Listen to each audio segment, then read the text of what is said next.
Welcome to Daily Focus. A little late this morning. I got on a call with a very good pastor friend of mine, and we got chatting. So I'm a little bit late, but we're dealing with a tough chapter today, a very sad chapter. Here we have David running for his life. Saul finds out that he went to the priest and got some help, and that nobody killed him.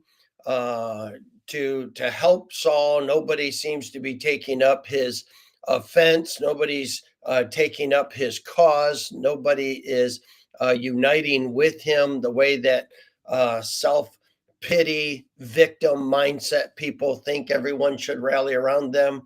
And so I've entitled this "The Pit of Self Pity." In other words, there is a trench. There is a consequence for people who constantly have to play the part of the victim. They're constantly wallowing in self pity. Would somebody please feel sorry for me? Nobody can understand how bad I have it. Nobody understands how sad I am. Nobody understands how hurt I am. Nobody understands how hard this is. This mindset of self pity and victim mindset is destructive. It's destructive to others, but it's really destructive to ourselves. And yet we find that that's exactly where Saul is. And so in verse number 7, Saul is irate with all of the soldiers, and he says to the servants that stood about him, "Hear now, ye Benjamites, will the son of Jesse give every one of you fields and vineyards, and make you all captains of thousands and captains of hundreds? That you have conspired against me, and there is none that showeth me that my son hath made a league with the son of Jesse, and there is none of you that is sorry for me." I mean, do you not know what a threat he is to me? Do you not know how serious I am about killing him? Do you not know how necessary this is? How come you guys don't see it my way? Boy, there's just so much of that happens in life. And we have to be able to say, am I that kind of person? Do I want everyone to feel sorry for me? Do I get upset when people don't feel things the way I feel them, or that they don't see them through the lens in which I see them? And I think the whole world should acquiesce to my feelings and my view of things. Well, that's the way um, Saul was.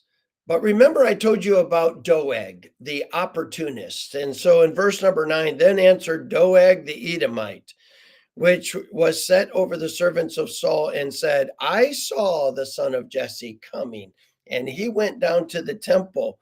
So then the king sent and called Abimelech the priest, and said, what do you do? And Abimelech basically said, what has David ever done to you? Right?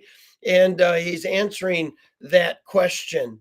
And he says in verse 14, Abimelech answered the king and said, and who is so faithful among all thy servants as David, which is the king's son-in-law, and goeth at thy bidding, and is honorable in thy house? I mean, what problem do you have with David? And the king says, thou shalt surely die, Abimelech, thou and all thy father's house. Now, let's go back and remember that Eli would refuse to deal with his sons. He knew what was the corruption going on. He refused to address it. He refused to give consequences for it. And God said, not only are you going to die, Eli, but there is not going to be a man in your house. And which is just a tragic prophecy of what's going to happen to unfaithful parenting. And so what happened is that the descendants moved to Nob. And that's an important piece here, because here we have Saul upset with Abimelech. And we find that in later, the king says unto the footmen, verse 17, that stood about him, turn and slay the priests of the Lord, because their hand also is with David, and because they knew when he fled and did not show it to me, but the servants of the king would not put forth their hand to fall upon the priests of the Lord. These soldiers had more integrity than King Saul.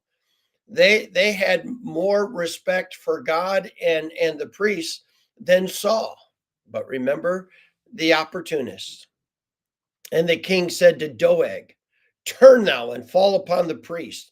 And we know that Doeg turned and killed every one of the priests except one was able to escape. And we'll talk about that in the future, Abathar.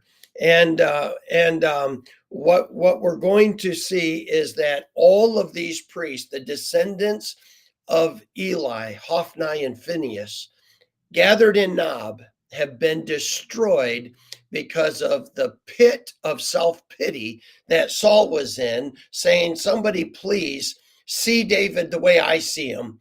Understand that my kingdom is being threatened and that God is going to take it from me. If I don't kill this guy, please help me kill him." And even his soldiers refused to acquiesce to such a self-centered agenda.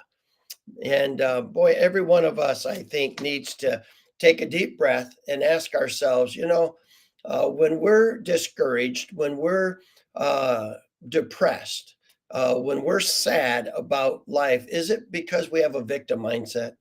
And we're saying, will somebody please feel sorry for me? Will somebody please see it the way I see it? Will somebody please feel it the way I feel it?